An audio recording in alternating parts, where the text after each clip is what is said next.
Gimana caranya biar pendidikan berkualitas bisa merata di negara kepulauan kayak Indonesia? Wah, itu tantangan yang gede banget kan? Hari ini kita bakal bedah tuntas sebuah teknologi yang dirancang khusus buat ngatasin masalah ini. Tujuannya satu, mastiin semua siswa dari Sabang sampai Merauke punya akses yang sama ke ilmu pengetahuan. Yuk, langsung kita mulai aja. Oke, jadi begini alur pembahasan kita. Pertama, kita bakal lihat dulu apa sih tantangannya. Terus kita masuk ke solusi hybridnya yang unik banget.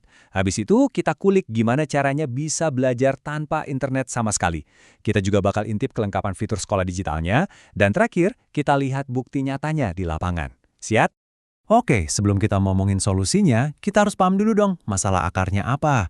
Dan kalau kita bicara soal pendidikan di Indonesia, tantangannya itu wah unik banget. Dari soal geografis sampai infrastruktur. Coba deh bayangin, Indonesia itu kan ribuan pulau, jutaan siswa. Gimana caranya biar mereka semua dapat kesempatan yang sama? Itu sama sekali bukan pekerjaan gampang. Apalagi sekarang di era digital, kayaknya semua butuh internet kencang dan stabil kan? Padahal buat banyak daerah, hal itu masih jadi barang mewah. Dulu ya, selama lebih dari 100 tahun, solusinya itu buku cetak. Berat, mahal, distribusinya susah. Nah sekarang, kita masuk era digital, masalahnya cuma ganti baju aja. Dulu pusing soal biaya cetak dan ongkos kirim, sekarang pusing sama biaya kuota internet yang bikin kantong bolong. Terus solusinya gimana dong? Nah, dari sinilah kita mulai masuk ke bagian solusinya. Yuk kita lihat gimana sebuah pendekatan baru dirancang khusus untuk menjawab semua tantangan tadi. Dan disinilah letak kejeniusan Kipin. Filosofinya itu hybrid. Mereka paham betul kalau solusi buat Indonesia itu nggak bisa cuma online doang atau offline doang. Jadi sistem ini dirancang buat jalan di dua dunia. Bisa optimal pas ada internet stabil, tapi juga tetap jalan, bahkan saat nggak ada sinyal sama sekali. Nah, lihat deh gambar ini. Ini pas banget ngegambarin konsepnya. Di satu sisi, ada siswa di kota yang bisa belajar online dengan lancar. Di sisi lain, ada siswa di daerah terpencil yang hebatnya tetap bisa belajar dengan materi yang sama persis. Inilah yang bikin pendidikan digital itu jadi nyata, bukan cuma mimpi. Jadi kuncinya tuh di sini. Kipin nggak cuma punya satu solusi buat semua. Nggak bisa gitu. Buat sekolah di kota yang internetnya kencang, ada yang namanya Kipin School Pro. Ini basisnya cloud, pakai server Amazon yang udah pasti handal. Tapi, gimana buat sekolah di daerah yang internetnya putus nyambung atau bahkan nggak ada sama sekali? Nah, ada solusi lain, Kipin Classroom dan Kipin Max. Ini ibaratnya kita bawa server Kipin langsung ke sekolah itu. Jadi benar-benar fleksibel, ngikutin kondisi di lapangan. Oke, sekarang bagian yang paling seru nih. Gimana sih cara kerja bagian offline-nya? Belajar tanpa internet emang bisa? Jawabannya ada di teknologi yang mereka sebut download and go. Ini bisa dibilang ini jantung dari mode offline-nya. Dan ini jawaban telak buat masalah klasik orang tua di seluruh Indonesia. Kuota internet yang mahal. Benar-benar sebuah terobosan yang bikin akses belajar jadi buat semua orang. Caranya tuh simple banget, tapi cerdas. Gini nih, pertama, cukup cari wifi sekali aja. Bisa di sekolah, di balai desa, dimanapun. Kedua, unduh semua materi yang dibutuhin, buku, video, latihan soal, semuanya. Ketiga, udah deh.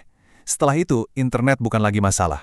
Semua materi udah ada di gadget, siap dibuka kapan aja. Di mana aja, nol kuota.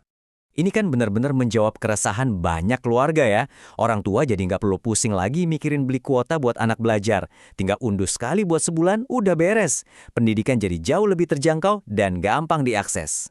Oke, jadi masalah akses udah beres. Tapi jangan salah, Kipin itu bukan cuma soal buku digital. Ini jauh lebih dari itu. Yuk kita lihat gimana Kipin ngebangun sebuah ekosistem sekolah digital yang lengkap banget. Coba deh bayangin, tiap sekolah sekarang bisa punya perpustakaan digital sendiri. Gak perlu lagi rak-rak buku yang makan tempat dan berdebu. Semuanya diganti sama satu platform yang bisa diakses 24 jam sehari, 7 hari seminggu, dari mana aja. Ini sebuah lompatan besar loh. Dan buat para guru, ini sih kayak nemu harta karun. Bayangin aja, ada bank soal isinya lebih dari 50.000 soal yang siap pakai. Bikin ulangan atau ujian yang biasanya makan waktu berjam-jam, sekarang bisa kelar dalam hitungan menit aja. Fitur asesmennya ini Kipin PTO bukan cuma buat bikin soal ya, tapi juga ada sistem koreksi otomatis. Jadi waktu guru yang super berharga itu nggak habis buat meriksa tumpukan kertas ujian. Waktunya bisa dipakai buat fokus ngajar dan interaksi sama murid. Efisien banget. Jadi intinya ini tuh paket super lengkap, solusi all-in-one. Isinya bukan cuma ribuan buku pelajaran, tapi ada juga ribuan video pendidikan, puluhan ribu latihan soal, sampai komik literasi buat ningkatin minat baca. Dan ini mencakup semua jenjang loh, dari SD, SMP, sampai SMA, SMK. Semuanya ada dalam satu platform. Oke, teori dan fiturnya udah kita bahas. Sekarang mari kita lihat bukti nyatanya. Gimana sih penerapan teknologi ini di lapangan dan apa dampaknya? Kita ambil contoh studi kasus ya, SMA Lab School Surabaya. Mereka ini salah satu pionirnya.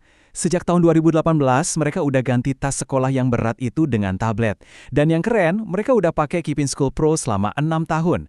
Ini bukti kalau model ini bukan cuma berhasil, tapi juga awet dan berkelanjutan. Nah, dengerin deh kata mereka. Siswa jadi nggak perlu lagi bawa buku seabrek-abrek, jadi nggak ada lagi tuh alasan buku ketinggalan.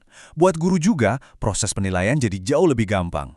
Ini kan manfaat praktis yang dirasain setiap hari. Dan ini bukan cuma soal 1 atau 2 sekolah. Lihat angkanya, lebih dari 3.000 sekolah di daerah 3T, terdepan, terluar, dan tertinggal, sekarang udah pakai Kipin.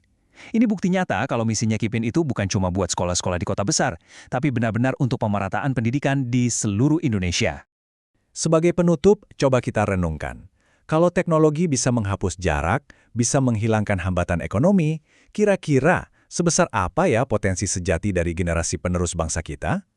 Ini bukan lagi cuma soal mengubah cara belajar, tapi tentang membuka gerbang potensi tanpa batas untuk masa depan Indonesia.